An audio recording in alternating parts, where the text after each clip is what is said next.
Except when they disconnected themselves, then the rock will not vomit water. I pray you continue to connect yourself to God. The only thing that can disconnect you with God and from God is sin. And we have said that in the first and second part of the Perils, that what the devil wants to do is to use sin to throw you off balance. And when you are thrown off balance, you will not get the benefits of planet Earth. I pray that will not be your portion in the name of Jesus. Serving God really secures and rescues you. It secures your life and rescues you from lack and want. People do different things today because they suffer lack and want. Once you begin to learn the serving God truly from your heart, you will enter into the abundance of all good and perfect things. Anything you touch will become good. Because it will not be you that is working, it will be God that is working through you. John chapter 3 verse 27 says, a man can receive nothing except it be given him by God. John chapter 15 verse 5 says, without me you can do nothing. And I want you to understand that it is so clear that once you're disconnected from God, then you are really in trouble. Romans chapter 8 verse 31, if God be for us, who can be against us? So it's a terrible peril of ungodliness to be separated from God, your sustenance. Because without God, you're finished. So you must understand that. Without God, every wind of darkness will blow upon you. But with God, he will put a hedge around you. And the devil himself will know that you are hedged, that he can't come in. He said to God in Job chapter 1, verse 9, he said, have you not put a hedge around him? So when you begin to serve God in spirit and in truth, you enjoy the protection of God, the security of God, and you will not lack any good thing. Luke chapter 22, verse 35, he said, when I sent you and you obeyed, because it's your choice to obey or not to obey. You obeyed and you went without pause, without script, without sandals, without shoes, without money. You didn't carry any clothes, any changeover clothes. When I sent you and you obeyed me, he asked a question, did you lack anything? All of them said no.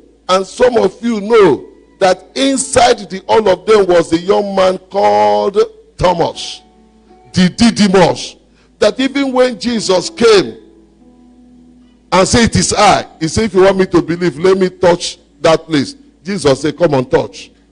If they lacked anything, Thomas would have been the place. He said, Oga, you know I believe you, but me, I'm not like them. Oh. Me, I always say the truth. He will say we lacked money. He will say we lacked good health. But Thomas was there. He said, we lacked nothing.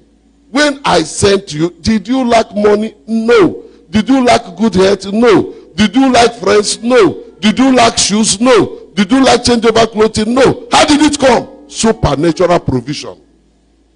When you begin to move and set your heart to serve God and not your business, to serve God and not your family, to serve God through your business, through your family, then God will touch those things to supernatural breakthrough points. That's why I don't argue with people that talk about tithe. Those who know that tithe is obeying God and they get the fruit, you don't talk to them anyhow. I keep asking people, why do you think all these people are against tithe? Why are they not talking about offering? Why are they not talking about other givings in the church?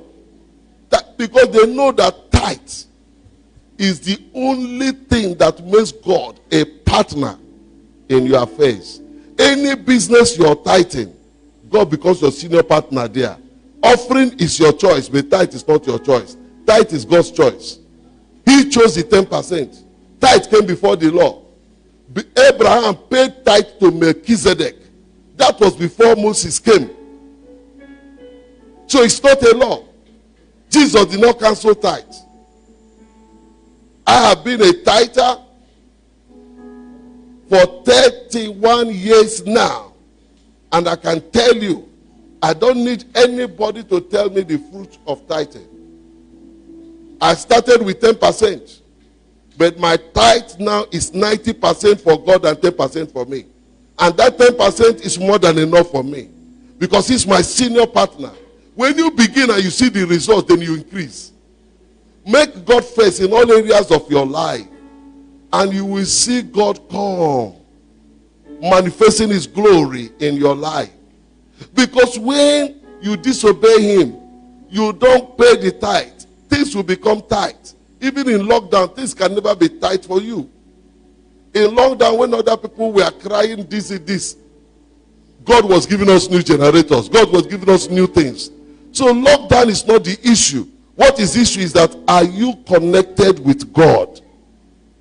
God's financial status, God's economy is not premised on the government. It's not premised on any policy. It's not premised on anything put together by man. It is above all. It is your choice, sir. Serving God rescues you from lack and want. Psalm chapter 34, verse 10. The young lions can lack, but those that seek, the word seek is serve. Those that serve the Lord shall not lack any good thing. Serving God rescues you from lack and want. Serving God rescues you from lack and want. You have more than enough.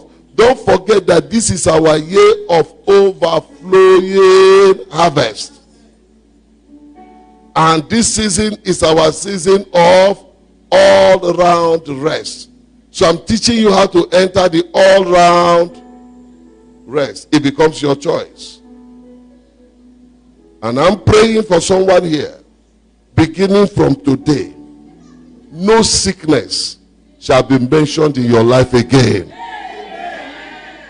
Understand, there are many sicknesses that are coming up now. Many, and they will still come up, that does not have any medical solution. Many. They are multiplying by the day. So the only answer to them is serving God. Because if you serve the Lord shall bless your bread and your water, and shall take sicknesses away. He's the one that takes sicknesses away. He will heal you. He will give you sound health and wholeness, perfecting. So you will now walk in divine health. You don't need to spend the money on servicing your life. John chapter 12 verse 1, chapter 15 verse 1. It says, I am, my Father is a husbandman, I am the true vine, and you are the branches. If any branch in me bears fruit, does not bear fruit, my Father yanks it off. The one that bears fruit, my Father services that one and makes that one fit, healthy, to bear much fruit. So once you serve God, it becomes his work. Beloved, as somebody serving God and in deliverance ministry, also I can tell you that a lot of sicknesses that MRI and scan cannot pick. In this church, we have seen people vomit fish, live fish, and fibroid disappeared. Snake and tumor disappeared. This is a place, somebody came here, he said, you don't make noise about your testimonies. I said, because we don't have such time in every service, except we want to be closing late. Then we'll be allowing. And some people that don't want to share their testimonies, those that God has cleared of HIV, at terminal stages, because people are not developed in their minds, they will begin to have stigma over those people. Right here, just sitting down and hearing the word. I have a covenant with God that no man can break. That covenant, God told me, son, you have been faithful with me. As you speak, you see. That's why if you can get my attention to speak over your life, it is settled. It is not me, it is him. He's a covenant-keeping God. And I pray you'll understand the word of covenant. Beloved, sickness is not physiological. all these nyama sicknesses that are coming, they are purely direct operation of the devil, operation of darkness. That's what they are. Acts chapter 10 verse 38.